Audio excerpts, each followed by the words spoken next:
get you nowhere. You take streetcar jumping and backbeat bum and get along like it isn't there. You hold your head up high like you're gonna fly. You take the bitter till you find the sweet. And when you got that crowd and they're screaming loud, you leave them sitting on the edge of the seats. Oh yeah, you gotta step that step, walk that walk, shake that thing, and honey, talk that talk.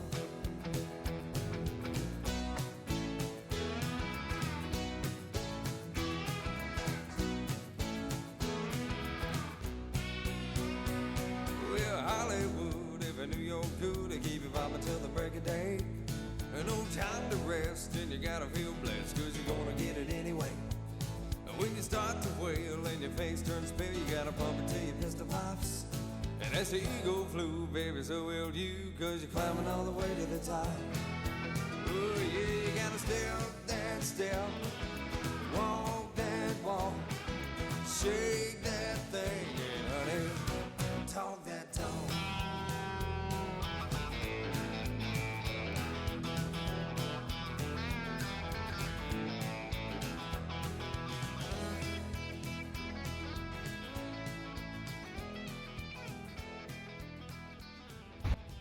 Chris here, just doing some updating on my war aircraft FW190 project that we're working on here. This is a hand-built from plans war aircraft, and the problem with it is that it's labor intensive to build. It takes minimum probably 1,500 hours to build, and a lot of effort to do these things. And that's fine if you want to enjoy that kind of time creating all the parts and everything, including all of the welded parts, all of the metal parts, all of the formers, everything.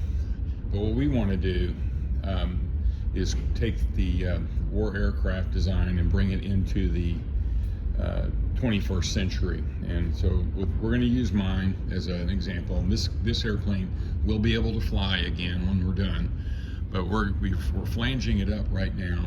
And once we get it flanged up, we're going to create what is called a splash mold. That's a temporary mold. It'll be a mold that won't be useful for tooling to create lots of fuselages and parts, but it will be useful for creating 3, maybe 4 potential flyable airplanes. But we're going to use it to create a display model for Oshkosh. This year we'll be up there. It's basically going to be this. We're not going to have the outer panels for the wings, but we're going to be up there, and what we're going to demonstrate is the vast, and I mean vast, weight savings that we're going to have. This airplane should come in at least 200 pounds lighter. Right now my airplane here weighs 760 pounds with the engine. How are we going to save weight? We're going to use carbon fiber, monocoque fuselage. We're going to cut all the foam. There will be no foam. There will be no wood. Nothing like that. We'll just have bulkheads, and we're going to go to a UL Power 350IS engine.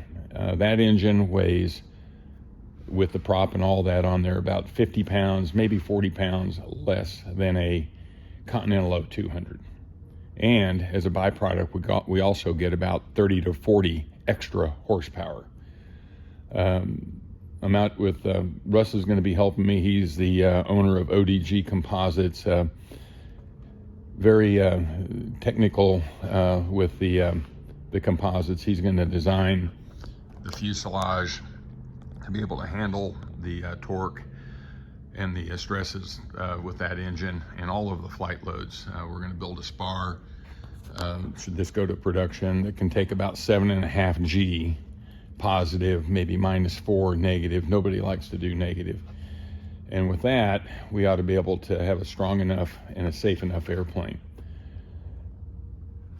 Our goals are going to be for about 180 mile an hour cruise.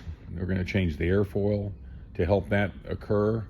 And also with the extra 30 to 40 horsepower, that should be able to do it. The airplane's going to be much lighter, much slicker, and we should be able to get a good product out there.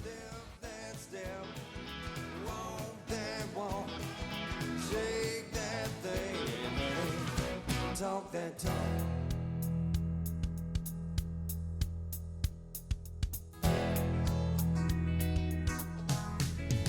Gotta step that step. Walk and walk. Baby, shake that thing. Gotta talk that talk. We'll step that step. Walk and walk. We'll shake that thing. Gotta talk that talk. We'll step that step. Walk and walk. Hey. Baby, shake that thing. Gotta talk that talk. We'll step that step, that step, that step. Walk that walk and walk and walk. Shake that thing, that thing, that Great thing. idea. Talk that, talk that. We were talking about the back end of the tail there. The bolts all come off on the vertical and horizontal stabilizer, or horizontal stabilizer. That all comes apart. Just super nice. Kevin is also saying, talking about the canopy being a little taller and a little narrower on a P-47, of course. And then this landing gear is, you said it is spring? Yeah. These are spring landing gear with aircraft tires on them, but you can kind of see the way they mount to the axle down here. It's a little bit narrower and different on a, oh, there you yeah. And he's just demonstrating the springing action, which might be an easier build. Less machining with that too, I would think, right now.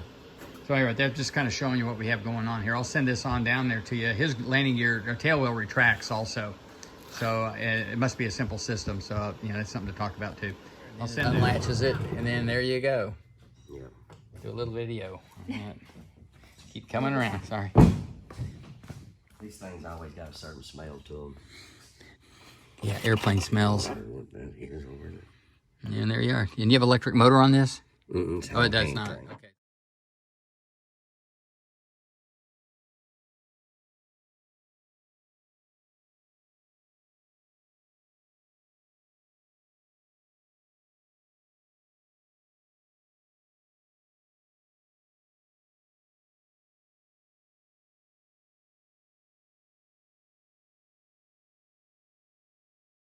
This. Yeah, okay. That's a composite panel. That ain't metal. Okay. So- That comes off and then you can get up in there. Right. And then the tail wheel here, But it's a swiveling. this comes off. Right. See, that comes off to there, so you can get all the way up into there. Okay.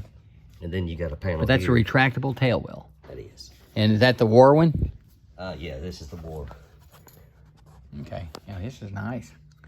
Okay, so this little panel over here, that's something. That's just to work on each side of where the landing gear scissors Okay. up in the rear. All right, so you're telling me if I take these bolts off and these back bolts off, then, this will take, which one takes the vertical off? This one? Vertical is right here. Okay, so bottom line, you can take those off and the vertical and horizontal just come off. Exactly. Wow. You can take the whole tail off in one, second piece. But that's not something you normally do. No. Usually the wars are glued in.